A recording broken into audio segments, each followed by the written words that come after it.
we were just talking that we need an intro video. Because every time we start the stream, we get that cool transition, but then it's just us, and we're just like... We're just sitting here. Yeah.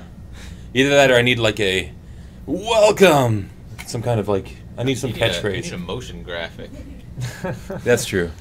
I need something. I need like a... You know, like, you know how some people have like, hello people of... Yeah. I'm not going to name names, but you know what I'm saying. Yeah. People have a standard catchphrase intro. An opening. And I need that. So if you got one for me, give it to me, and I'll use it. Unless it's too bad, then we won't use it. Let me put this sword down. Welcome to Insomniac Live. I have Joel Bartley, lead gameplay programmer. Hello again. Mike Daly, lead designer. Hello. Both of which worked on Edge of Nowhere, among other games. But today it's relevant because we were playing Edge of Nowhere. Last time we played for about an hour. We're probably a little less than halfway through. For those just joining us, Edge of Nowhere. Well, do you want to describe, Mike? What is Edge of Nowhere? Edge of Nowhere is a horror game set in Antarctica, but rather than being sort of the jump scare, gore, threat for your life sort of horror, it's a more Lovecraftian existential horror inspired by like the Cthulhu mythos and more specifically the Mountains of Madness novella. There you go. And we did say that last time. But for those joining us who weren't here last time, that is the game. It is a third-person VR. I won't want to say action. I guess it kind of is an action / stealthy. A little bit of action. Yeah. A lot of stealth. A lot of stealth. Kuba, how's it going? Zeke, how's it going?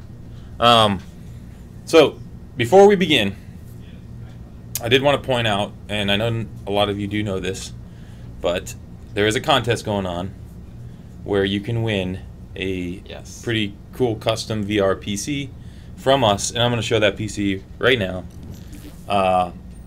There it is. Go to that URL, insomniac.games, not insomniacgames.com, insomniac.games/custom VR ready PC giveaway. I probably could have made a shorter URL. I think, but I think you could have done it. But this, hey, whatever. That's the whole point. You got to work for it. You got to work for it. So this PC has a GTX GeForce 1080 provided by NVIDIA.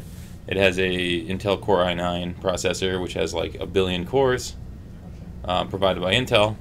It's not 1 billion, it's like 10. Probably less than 1 billion. It's 10.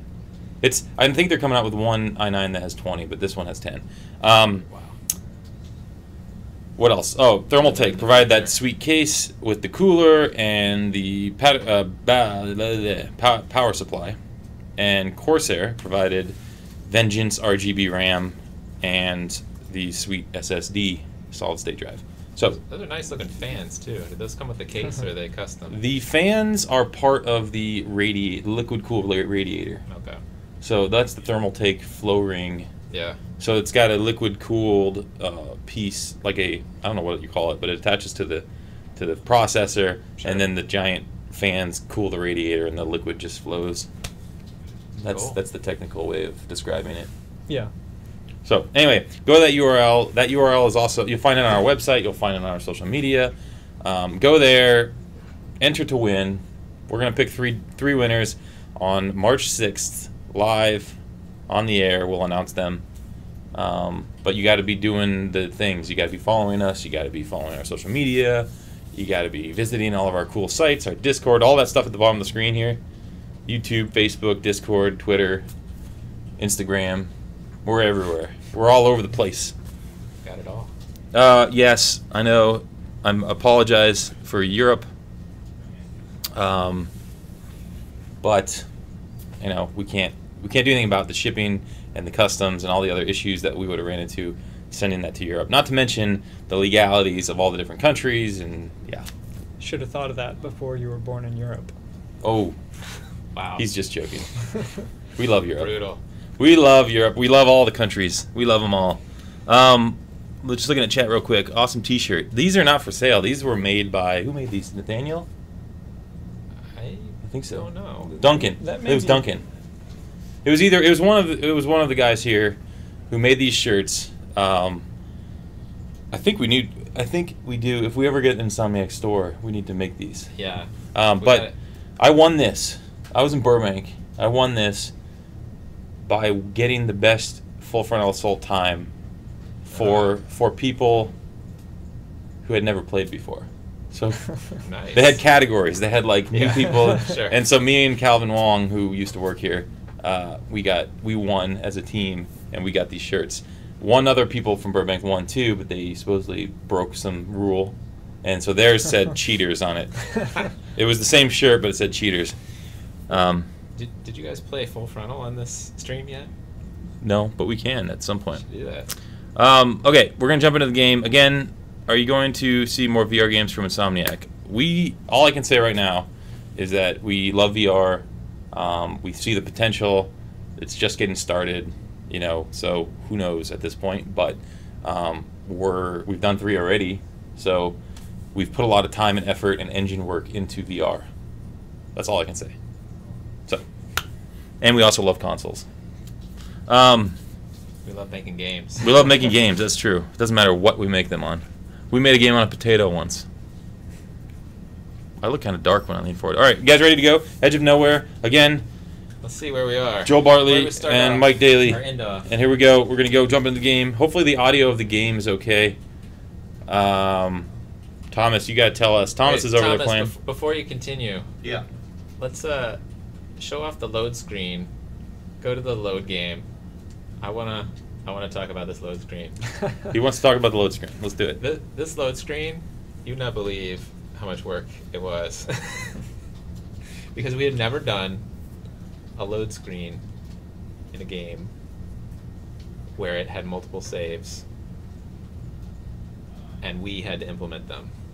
Like, on the PS2 or whatever, I think you could maybe have multiple Yeah. saves, but the console took care of it. Right, Yes. yeah. Same with PS4 and 3. And, Yeah. Yeah. So this is the first time we had to write our own system to manage multiple saves. And we're better for it. We're better for it. All right, let's go. Let's jump in the game. Keep asking your questions in chat. Many things for the E3. Well, again, we won't talk about E3 at this point, but we always got stuff going on. So, So where are we? Let's recap You're- where we are. What are you doing? If there's anything to pick up back here. He's doing the crab walk. There's never If- anything behind if you. there is, then we made a mistake. Yes. Here's where we left off last time. I know we did. No human can walk like that for that long period of time and be stealthy. In Yeah. fact, if I was trying to be stealthy, I would probably not walk like that. I would probably, I don't know, crawl or walk very tiptoey. Yeah, I mean, the way he's moving, it doesn't necessarily look that uncanny, but if you, mapped out his speed in meters per second, that's, a brisk, power walk pace. And, of course, he's, completely crunched over into this... He has to have He's got thighs short thighs profile. of steel. Yes. Yes. He's clearly, a qualified explorer. He probably used that VHS back in the day, the thighs of steel. So this creature here, I forget. Do we have a name for it? The crab The boss. crab boss. Is there no name for it in the game? We don't really have, much place for text in the game in general, so I don't think that we ever did. Well, for those who know... Oh, it's the giant. It's the giant. See? Thanks, See? does have Thomas. a name. Good job. See, here's the thing. Here's the problem with talking about games with the people who worked on the game. Everything during development changes. Yeah. Yeah. So when you, the weapons in Ratchet, you guys call them things that people are like, what? Even in the Unspoken, we called, TK, but it's not TK. It's a kineticist. So, VR in third person. How is VR in third person to play? So here's... It's almost like your head is the director, the camera, right? So it's a little different in terms of you have far more control over the camera, but it's not that much different than using the stick and playing. It's just instead of using the stick, you're using your head to look around, and you have 360 movement. You can look all the way up, all the way behind you, down. You can look down over edges, which is cool. It just gives a lot more depth and perspective, I think, to a third-person game. Yeah, but it comes with trade-offs too. Like, one of our big concerns as an early VR title for this one was making sure that the camera moving through the world didn't incur any motion sickness. So we definitely had to do a lot of R&D, and Joel can speak a lot to the details of this, but making sure that the hero could only move and the camera could only follow the hero in a way that felt natural and comfortable enough to be believable and not sort of like suddenly surprise your inner ear and make you feel bad. I was telling them last stream, you weren't here. I think it was at your desk. I did a 2-hour playthrough of this game, and I had a fan blowing on me and a Coke, and I had to do it in like 10, 15-minute segments. And I just remember, because it was way early on when it was mostly like white boxes, and yeah, it was. I'm very sensitive to VR sickness, and the final product that we came out with was way more comfortable. However, there are some things that you need to get used to. This is not a perfectly comfortable rating for the game. It does have some slight intensity to it if you're running backwards or jumping or looking sideways. Yeah. Anytime the camera moves, it'll distress people who are really sensitive. Mm-hmm. So that that in itself is gonna get you to a certain level of what people can handle. Mm-hmm. Most people can handle that without too much trouble. It's when you turn the camera without the player doing it on their own that really causes. Zeke in chat just said, couldn't you just do something like mapping the controls to a DualShock motion controller similar to a regular console game like Ratchet & Clank? To Joel's point. So we did it. Yeah. During development. That's the first thing we did. The code that this game runs on is essentially the Ratchet & Clank code. It's the Sunset Overdrive code. Those games have dual stick control. We loaded this up on VR and had dual stick control, and everybody, has to throw the headset off instantly after moving the stick around for like 2 seconds. Yeah. It's super distressing to anybody except for the most rare people. Yeah. Yeah, I mean it's he just died. Yeah. So, by the way, Thomas is playing with a gamepad. This game was originally intended to be played with a gamepad. Show him. Show him, Thomas. See? It preceded the launch of the touch controllers Yes. by I think 8 months. Yes, it was June. Yeah. June to December. Okay, so 6 months. Yeah. And we did add native touch support after the fact, but it was never intended originally to be used with the touch controllers. So we did try the dual stick, and as Mike I think was describing, your inner ear is the big thing, and it's like if people get motion sick on in any kind of vehicle, if it's always better to look forward and follow how the vehicle's going versus riding backwards or turning sideways, because it's turning in different ways than you're seeing it turn in your inner ear. The connection is off, and that's what makes you sick, basically. As people have experimented more, a lot of games nowadays will have lots of options because everybody has a different comfort level with what you can do. Mm-hmm. And so, some people can handle just turning the camera without any external stimulus, and they're fine. But most people can't.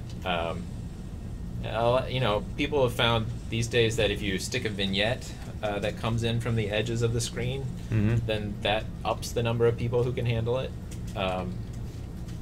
There's other tricks that other games have used. There was an article one time that we were all passing around about some researchers who stuck a nose in front of the camera, and supposedly that helped people. Yeah. I think one of our programmers even tried that out and stuck a fake nose in front of the camera. Was it I fake? don't know that it Was it really- fake? Yeah.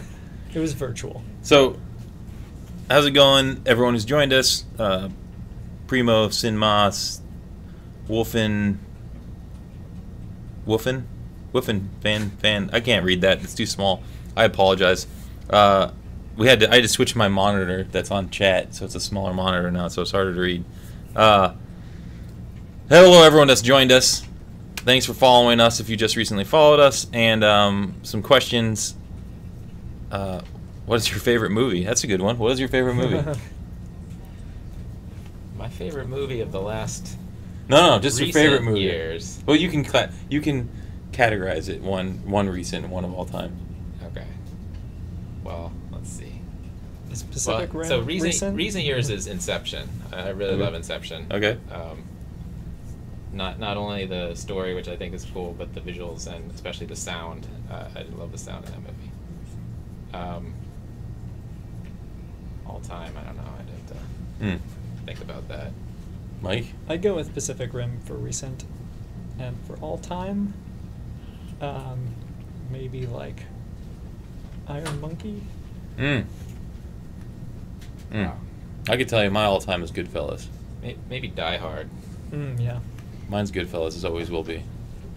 So we're not commenting very much on the stuff that's happening in game, which is too bad because we just passed by a lot of really cool stuff that is. I mean, that particular stretch of the game I think is really unique and interesting. Some highlights like the sort of like beam dodging, like distant stealth gameplay of the crab boss presented a lot of challenges, but I think it turned out pretty well. And while I was trying to like manage the design team, we had like the VFX for his like eye beam had sort of just like kept lingering and didn't ever really like line up with like clearly telling you where he was looking or where he was going to look. So I sort of like jumped in as like a side project and made a new like model and shader for it, and helped like tweak the code and make sort of that little projection decal that outlines the place on the floor and get it to like cast shadows so you know when it's where the safe areas are. That was like a fun little like diversion from managing the schedule and well, like assigning people to things and documenting processes. And now nobody notices it when you play, which is good. Yeah. Because everybody noticed it before. It was highly noticeable when it was like orange. Did the fake nose have smell-o-vision? That would be great, wouldn't it? Yeah. What do you, in the cave that followed the crab boss, there was also sort of a cool like optical illusion that, you know, I feel like some of those things we handled kind of subtly enough to be like, you know, if you notice them, great, but you might not, you know, it's not really in your face. So you could sort of see Ava in the distance in the dark, and like as she's obscured by one of the pillars, you just can't seem to find her again, which I thought was like sort of a cool, cheap trick to. Well, so we talked about this last time too. The storytelling in VR, just doing the cutscenes and everything was a whole new Thomas, go over challenge. to the left and look at that environment out there. This is where the levels start getting really cool looking. And you can like in look my over the opinion. edge, which you can't do. You don't get that same feeling. It's hard to see right now because you don't have a headset on. Right. But when you have that headset on, you're looking over the edge. It's way down you there. get that sense of height and vertigo. Yeah, and when you look out into those sort of like crystalline structures with stereo vision, you get a real sense of like scale and depth that, you know, just isn't really communicated from the 2D display. Particularly these indoor environments, I think, work well for that because they have like a nice stepping of foreground to background that reinforce the sense of scale. Whereas if you just threw a giant thing in the distance, even with stereoscopic vision, it's a little bit hard to like feel the immensity of it. It tends to look brighter in the headset than it does on the screen.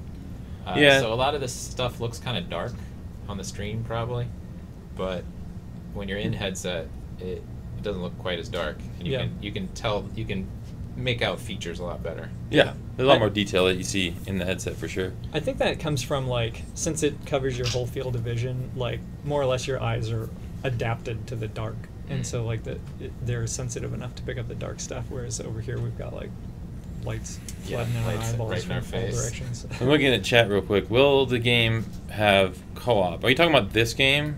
Because this game's already out and this game does not have co-op. If you're talking about a different game, let us know. The people used to have motion sickness when driving a car when they first came out. We need to adapt ourselves to VR. That's true. People who play, like even QA, could attest to this. or even you guys who have been in the headset a lot, the more you do it, the more you get comfortable with it. But there are still some things that will make even the best of them uncomfortable. Yeah, that's true. I used to be pretty sensitive, not super sensitive, but pretty sensitive, and I think I've gone down to being only somewhat sensitive. Mildly sensitive. Now. Like, now I could turn the camera with the vignette that I was mentioning before.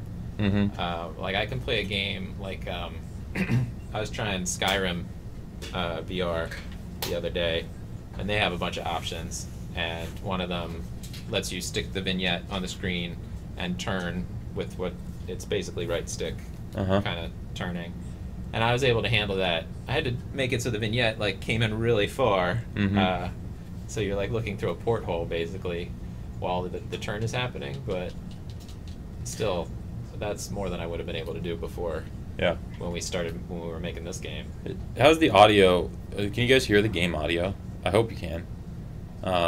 Also, do you prefer a VR system over another? Well, our games are on Oculus, so I guess we could say we prefer that, but I think they're fairly similar in terms of what they can do. I feel mean, from my experience, I feel like the Oculus is like lower profile. It's lighter. The mounting bracket being more rigid feels more comfortable to me. So, like between that, the lower price, the touch controllers. I think the touch controllers. The touch controllers, by far, hands down, are the best motion controllers on the market. Yeah. And the best that have ever been on the market, in my opinion. Yep. Right now, as of right now, nothing compares to the touch controllers. Yep. They're just that good. And Oculus has funded, like, I think, a pretty high quality software library across all those factors. Like, you know, call me biased, but I think Oculus I mean, like, of course, there's going to be a little bit of bias because our games are published and on Oculus, funded and published by Oculus. But we're open-minded to the fact that, you know, we have a Vive here, we have a PSVR here, so it's not like we're not trying out those other things, and, you know, we're just, you know, there are things that, like the touch controllers, that are they're just better. Like, the Unspoken couldn't have been as fun or as intuitive to play, I don't think, without those touch controllers. I think that the Vive's camera setup is a little easier to set up than the Oculus cameras. Here, I'm going to turn up the volume on the TV. Or sensors, I should say. Not cameras. Let's see if they can hear this. I think we messed with the audio settings too much, Thomas. Because they can't hear the game at all. Oh. I think it's coming out of the TV. We probably have to turn off. Unfortunately, I have nobody that can do that right now. So, sorry. I apologize. You're missing some really cool music by Michael Bross, right? Did this music? I think that's right. Yeah, actually, the audio is really good in this. You're missing game. That's the most amazing part of the game. The most important part. There are a lot of audio There's cues. lots of gross, like, squelching and creepy noises. Here, maybe I can get it to work. Maybe I can get it to work. Let me see. I like the theme song that he wrote for this game a lot. Yeah. Well, you only hear it a couple times. Well, you hear it in the menu, but right. It only comes into the game a couple times. But when it does, every time I'd be like, yes, there it is. Yeah, like especially after you finish the game, I feel like going through the credits and then sort of like going back to that main title screen, I could just like linger there for a while enjoying like the music and the ambiance. Yeah. This is sort of a cool setup. I think this is where we introduced that type of enemy, which during development was called the snipers because it sort of followed this really weird heritage that took it in a bunch of funny design turns. I don't know what the journal and game is going to call it, but we always called those things snipers despite the fact that they were dropping like toxic bombs. They did not do anything like sniping. Can we hear it? Can we hear it now? The audio is going to the streaming computer now. I just don't know if we have to restart anything. Go back to monsters. They keep going. Yeah, I'm trying to find We it. talked about the journal last time. It's just really, really, really cool. Like, I mean, Yeah. all the hand-drawn art, Spore creatures. the created, Jose Yeah. created multiple types of handwriting fonts. Yeah. Like the things taped in there. Like, just the detail in the journal. So it's still silent. Sorry. I think we probably have to restart the game. Like, close the game and restart the game to get it to work, because Do we want to do that? I don't know. Do you guys want to... Let's... can you do it real quickly? Save. I don't know how to... It saves automatically. It saves automatically. See these? You can just quit the Oculus Store and then restart. Or Oculus Home. Yeah, it's 0 minutes since last checkpoint. It's That was important to know. a good timing. Good timing. There we go. Launch an Edge of Nowhere again. Speaking of the main menu, the menu is also something new that we had to do for this game because it is a 3D environment, Mhm. Yeah. which we had done I think we did that on one of our Ratchet PS3 games where we had Ratchet and Clank working on their ship, but we hadn't done it in this engine yet, so we had to make some new stuff so that we could actually have this 3D area that you're in when you're looking at the front end menu, because you can't ever just show somebody a 2D card in VR. It looks really crappy We got sound. to just see a flat plane in front of your face. We got sound. Hopefully it's not super loud, but you got sound. Nice. Oh. Just in time for the next half-hour segment. So we planned that. We planned that perfectly. You had to go without sound for the first segment. Yeah. So what are we doing right now? So for those who didn't have the sound, where are we at in the game, in the story? All right, so Victor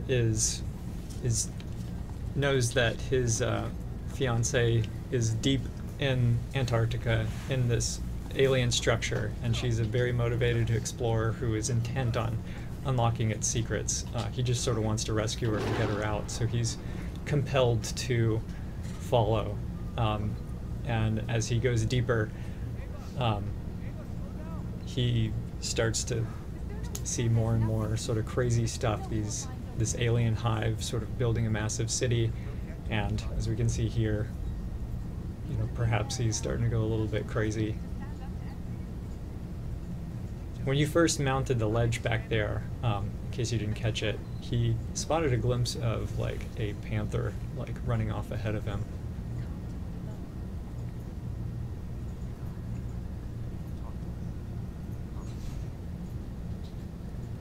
Should have listened to her sooner. So this is one of the sort of like Yeah. very story-centric Yeah. parts Here, hold up of the and, game. and take a look back at the place you just walked through. Ooh. Not a jungle anymore. Oh, I never noticed that. It changes. It changes. Yeah. Oh, that's Who cool. did that? You can only barely hear the sound. Yeah. Thomas, turn up the sound. Another little Easter egg with that segment is Go all the way up with it, because we have it turned down on the streaming. There you go. after you complete it here, initially, if you look off to your left, there's sort of a space where you catch a glimpse of the evil eye. Too late, it's already gone. I think I saw it. Yep.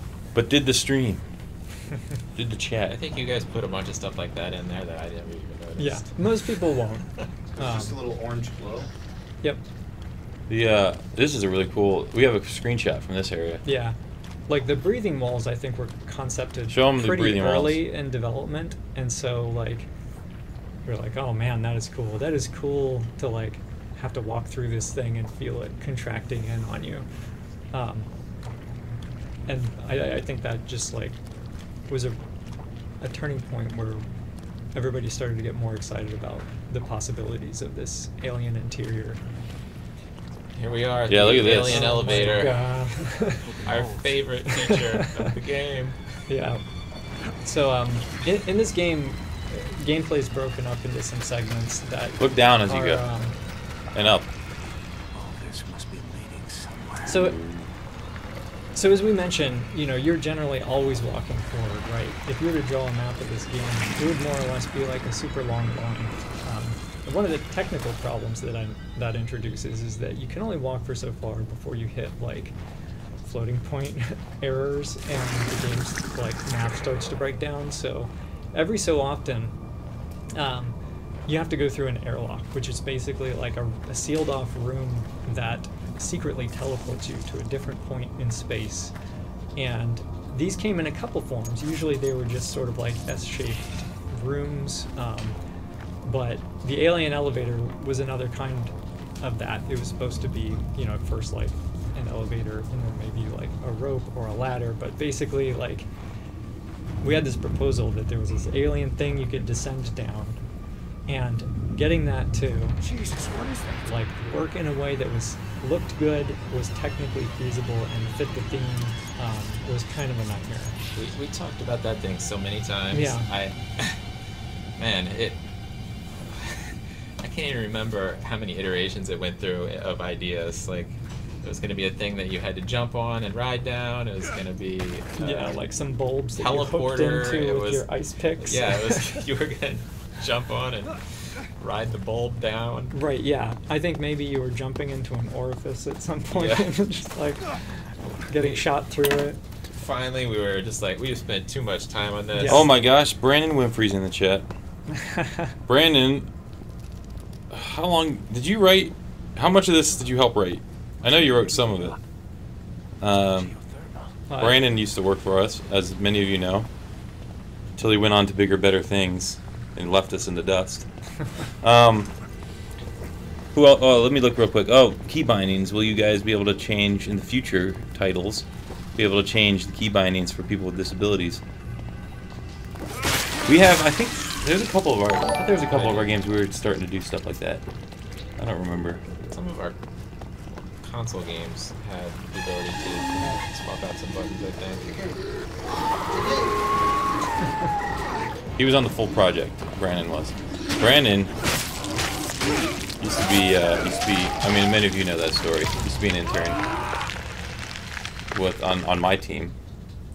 Then he used to be a employee on my team. Then he became a writer, and he helped with this and other things. And then, like I said, went on to bigger, better things. Now he's just a lurker on random streams. Now he's like an internet sensation. He's got more followers than us probably now. Hello to everyone who else has joined us recently. For those who don't know, let's do a reset because half-hour point. We're playing Edge of Nowhere. This is our second hour worth. And I got Mike Daly here, lead designer. I got Joel Bartley, lead gameplay programmer. Thomas is over there. Thomas is ripping through this game, too. Yeah. Thomas is just like blowing through the game. Yeah, he's doing a speed run apparently. Anyway, this is our VR, our first ever VR game that we did. 2016, right? Yeah, June 6th, 2016. This is a third person. When did the headset come out? This was a launch title. I think It came out. It- It was it one was not. launch window. Launch Right. window, okay, but Yeah. it was like a month or so after. I think the headset was in April, few extra and that bullets. was like our target. But we were launch window, yes. Yes. So, like, this is one of the first commercial VR games for new VR platforms. Yeah, Yeah. for sure. And that's part of the reason we started, or Oculus wanted a third-person game. And they asked us if we wanted to make one. And we said, yeah, 'cause we're good at third-person. And this was before they had their touch controllers, so Yeah. with touch controllers, I don't think third person makes sense because you feel like they're your hands. Yeah. But with the gamepad, it's a traditional type of game adapted for VR. Yeah. Hey, Jack. So I really love the hot springs. Like when you first enter this area and you see that big skeleton. Like the cool yeah. thing about it is that like it starts to open up the interior space to say that like there's this huge natural cavern system that sort of houses these like weird biologies. Like it's more than just like alien like secretions everywhere. The crates in the middle. Hey, don't tell him he's already blowing through the game fast enough. He really wants, or he or she, the thing I'm most waiting for is co-op multiplayer stealth VR game. Man, that's very specific. Co-op multiplayer stealth VR game. That's Man, we've Woofin. tried co-op stealth before, Jill, no! and it has never turned out that Yeah. well. Internally, I mean. So much violence. Come on, Adam. You're all good with that. Brandon says, when we were working on the Headspace cutscenes, we spent time figuring out how to properly use 360 space. So using sound and visuals got it better. Yeah, that's what we were talking about earlier. The cutscenes themselves in VR are a challenge, and there was a lot of back and forth and figuring out how do you do the cutscenes. And if you played all three of our VR games, it's different in every game. Feral Rights has a way different cutscene style than Edge of Nowhere, and obviously Unspoken is a first-person game, so it has a different style as well.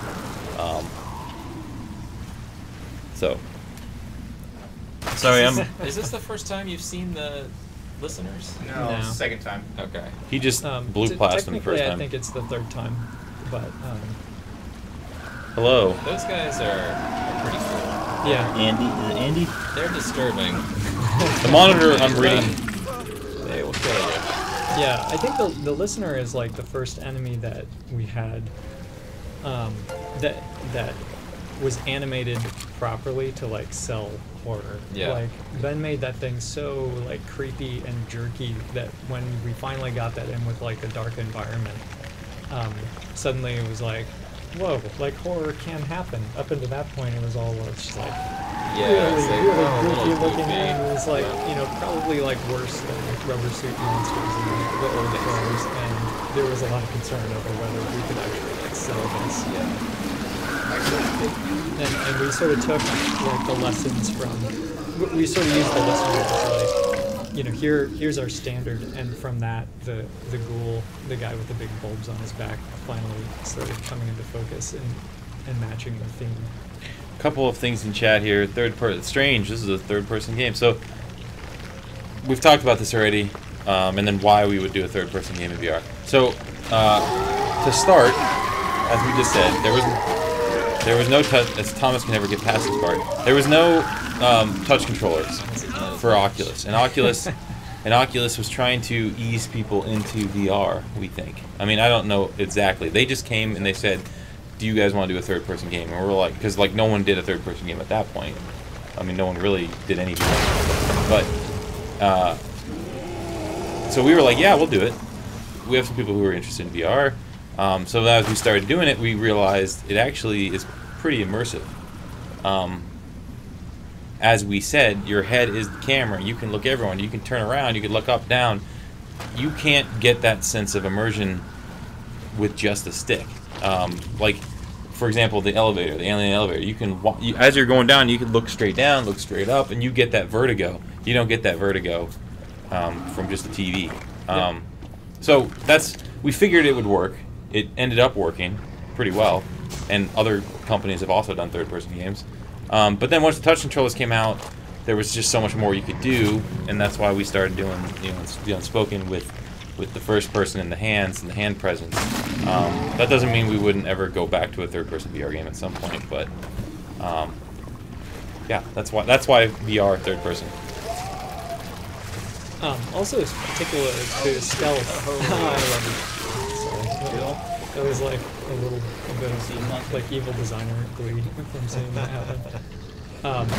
But a cool finding about stealth in VR is that your spatial audio is actually like way super sensitive. Basically, as those sound cues move through space, as you turn your head, gives you really good like audio location abilities that you never really would have expected if you just played a bunch of console games. And so like being able to hear threats and enemies and creepy little noises outside of your view and being able to place them in space was really cool. Like it's a good for stealth. Like We should talk about the floor here too. yeah. We did a bunch of work on the floor. You might be up beyond it now, but it maps out what you're hearing. Like it is analogous to the sounds that are Right there. happening. I think it was at the water. Yeah, it's just one. So whenever you step on it, you know, a little pulse goes out.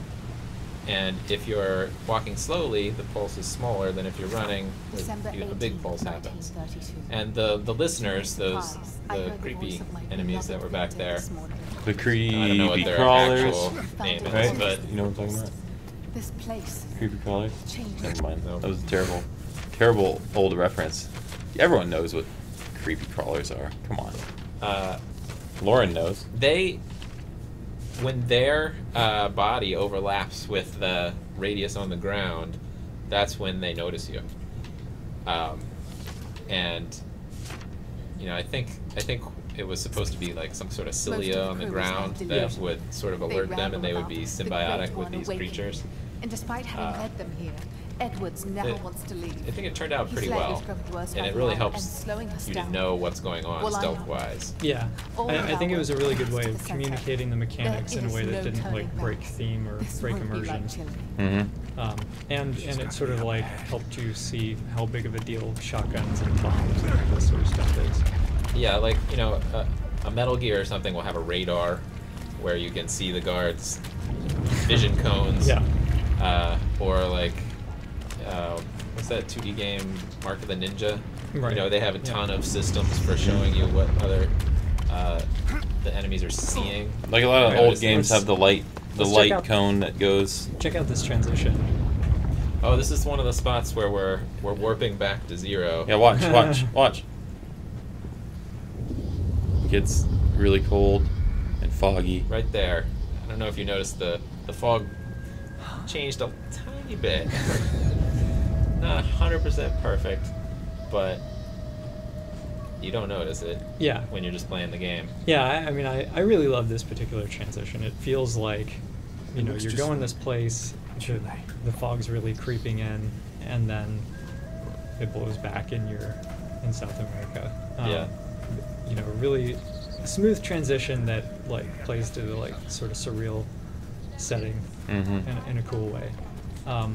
Also, sort of a subtle note, we reused, like, the breathing chamber in the previous room, but closed it in on you a lot more to add to the constriction, and added like sort of a deep, slow heartbeat that also pulsed the whole It's a ghost. color of the game down in sync, which was sort of fun to develop. Thank So- you, Certainly Joy not Killed. behind you. Thank you, Andy. Thank you, Biz SNES, for following us. There's a lot of transitions like that into the game because of the going, or am I going crazy type, Yeah, not crazy, but, you know, am I hallucinating type nature of the game. So there's a lot of cool sequences and a lot of things that didn't even come until later in the development that were just like, wow, that looks really cool now. Yeah. And it really added to everything when you put the headset on. Because that was key, I think, with this game, is selling why was this game made in VR? Well, because of these things that we're doing with it that couldn't be done traditionally.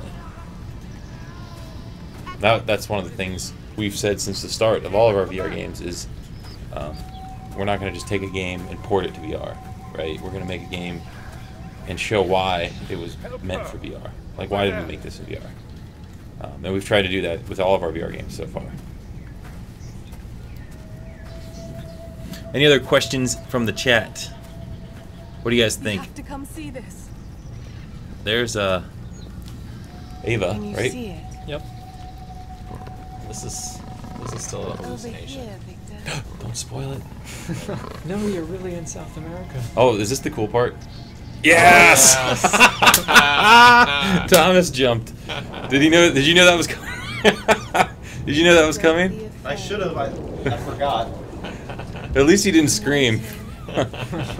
Oh, there you go. There you go, chat. That was fun. Don't let Got them to see stop Thomas you. jump. Oh gosh.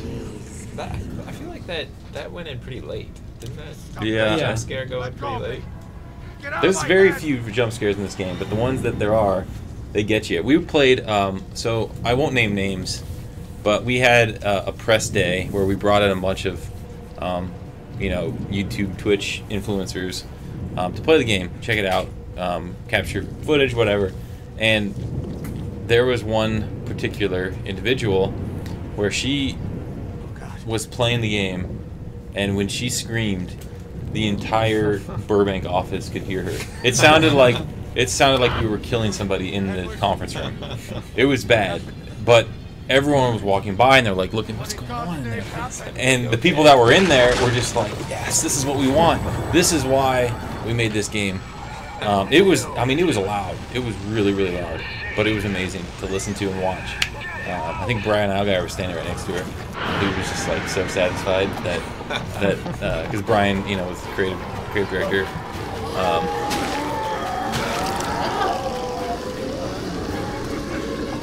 Is there a reason we're not streaming tomorrow? No one's gonna be available. Everyone's. James is traveling, and I don't think Corey is available. So really, there wasn't anybody to stream. We're gonna have situations like that as well here and in Burbank, where we'll do our best to do it every single day of the week. But there are times when we just can't do it. So tomorrow's stream was canceled. Yes. So we're seeing a little bit more chase-style gameplay, which was basically like the first type of gameplay we really put through its paces because it made for our E3 demo, early game thing. This was the last segment we ended up developing, so it sort of benefited from the things we learned in the other ones. And I think that's some pretty cool aspects to it, some pretty short-term, half adjustments needed, sort of enemy reinforcements part of the way through.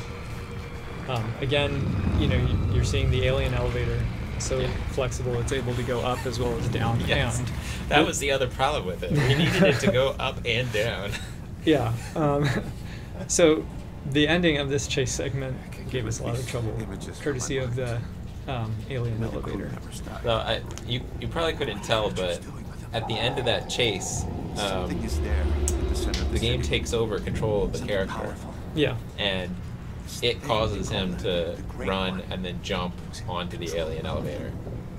I think at one point we tried to get people to jump onto the alien elevator on their own. And it just looks like a weird string. Nobody would ever know to jump on that thing. Yeah. Is Feral Rights a story-driven game or something like in Arena about? Feral Rights, we'll play it. Probably once we're done with Edge of Nowhere, we'll jump into Feral Rights.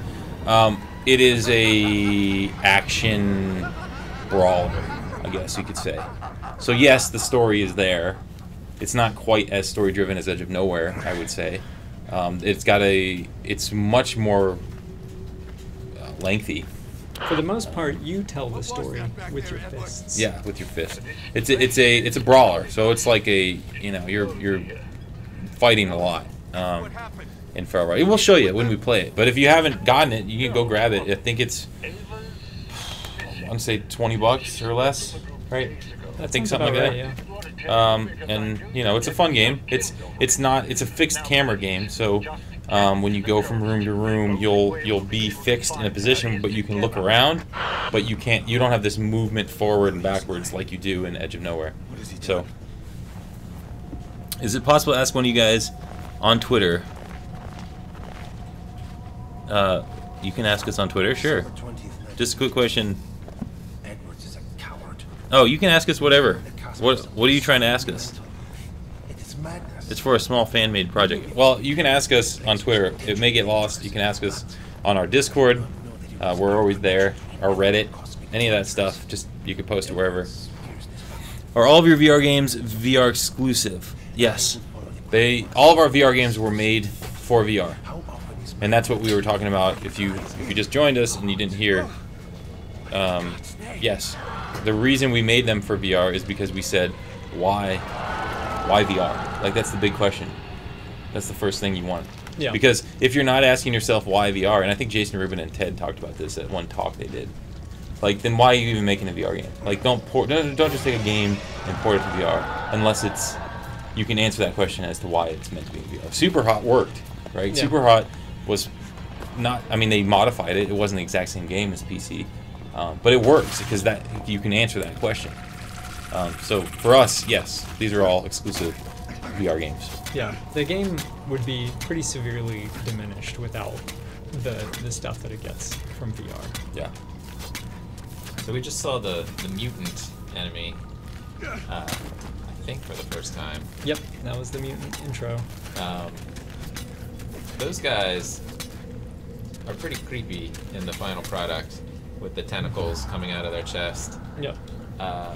But they spent a long time not being creepy at all. That's definitely true. Like, their animation, like, I think maybe because they're more humanoid than the other things, it was easier for it to look sort of fake and cheesy than the guys who you couldn't quite tell whether it was meant to be natural or not. The animators made them like herky-jerky. Yeah. And that also did a lot to getting them to be more creepy. Alright, so Thomas is using his, like, observation vision, which is your way of sort of, like, focusing on the important parts of the scene. I mean, it's kind of gamey, but... Explain the floor. Yeah. There's the floor around. Right, so when the monsters are walking, you can see Right. the lit up floor. So where there are listeners, there is that cilia that naturally lights up all sound sources. But whenever you're around these two types of enemies, particularly the ghouls, they have these like glowing blue eyes that project out this sort of like EMP wave that reads the air.